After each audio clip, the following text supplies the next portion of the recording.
I was with a CEO, coaching client of mine about 3 months ago, and we were just kind of talking about, how he grew up, just background, just getting to know each other.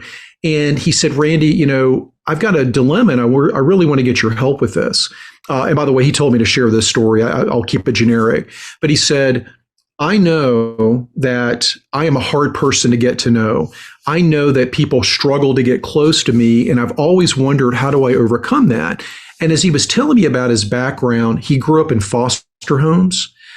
He had a really difficult childhood. He worked his way through school, went on and got his MBA. You talk about pull yourself up from your bootstraps.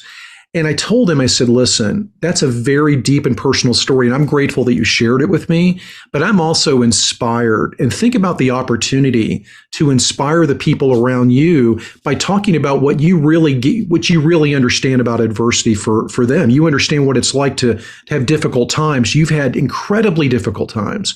So we worked that day on him turning that into a compelling story. And not only does he tell that story now, but he's got several others that really have helped people connect to him better. So you and I both have similar stories like that. But I love that the CEO turned what was a painful past into a way to build bridges to other people.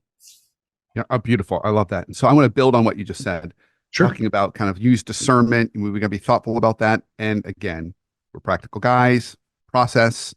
We don't tell our personal story on day one. Right. Okay. Powerful story, but that's too much too soon. Like, whoa, Yes. whoa. I didn't know that about you. Now I don't even know you. And now I've got this heavy thing that I don't even know how to interact with you. We don't do that. So if you go back to the trust formula has three components to it, folks: credibility, Mhm. authenticity, and vulnerability. Okay. So without going into the formula in more depth, we want to start with credibility first. And that's all about meeting expectations, being responsive, getting our work done, being reliable, consistent.